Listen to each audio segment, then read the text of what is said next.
Si Kyrie Irving ay hindi pa makakabalik kaagad sa unang bahagi ng next season. Kaya ang Dallas ay naghahanap na muna ng pamalit sa starting point guard habang hindi pa makakapaglaro si Kyrie. Dahil ayon kay Shams Charania ay inaasahan na makakabalik si Kyrie galing injury ay sa buwan pa ng January or after All-Star break pa next season. Kaya ang Dallas ngayon ay may mga pinagpipilian na para sa starting point guard at isa na rito ay si Chris Paul. Si Paul ay nag-a-average sa San Antonio ng 8 points at 7 assists per game at magiging unrestricted free agent na rin pagdating ng off-season. Kaya inaasahan na pwedeng makuha ng Dallas si Paul sa mababang kontrata na hindi maapektuhan ang roster ng Dallas. Si Paul ay kilala sa pagkakaroon ng basketball IQ at kayang mapataas ang winning rate ng isang koponan na pinaglalaroan nito. Ang downside lang kay Chris Paul ay 40 years old na ito at prone na rin sa injury. Ang susunod ay si Dennis Schroeder ng Pistons na pwedeng makuha ng Dallas dahil magiging unrestricted free agent na rin ito pagdating ng off-season. Si Schroeder ay subok na sa pagiging starting point guard dahil napatunayan na ito ng maraming beses at nag-average si Schroeder ng 13 points, 5 assists at 2 rebounds sa Pistons. Yun nga lang may balita na planong papirmahin ulit si Schroeder ng Pistons dahil sa magandang performance nito sa nakaraang playoffs. At ang panghuli ay si Jrue Holiday ng Celtics. Dito ay kakailanganin ng Dallas na makipag-trade sa Celtics kung talagang interesado sila na makuha si Holiday. Dahil si Holiday ay may 3 years contract pa sa Celtics na merong halaga na 104 million.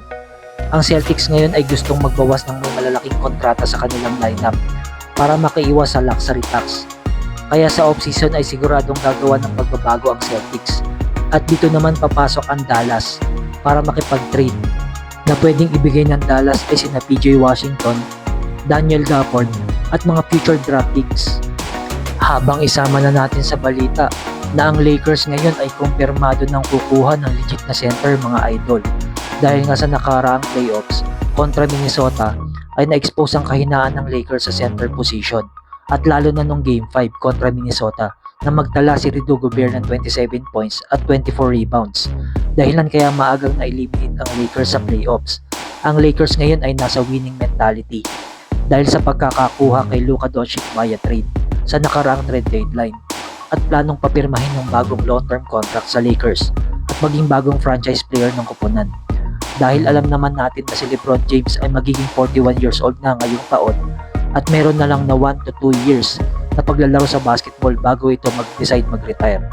Gayunpaman, si LeBron James ay tinanggap ang kanyang player option para bumalik sa Lakers sa susunod na season. Kaya naman ang Lakers ay willing i-trade si Austin Reeves at ang mga future asset kung ang makukuha nitong kapalit ay isang legit big man or all-star caliber na center para ipares kay Luka Doncic at LeBron James. Kaya naman binabalak ni Rob Pelinka na kunin ang serbisyo ni Bam Adebayo ng Miami Heat. Si Bam Adebayo ay kilala bilang rim protector at kaya rin dumepensa ng multiple position. At may average si Bam Adebayo this season ng 18 points, 9 rebounds at 4 assists per game. Kaya malaking tulong ito sa Lakers kung itutuloy nila ang pakikipag-trade sa Miami Heat.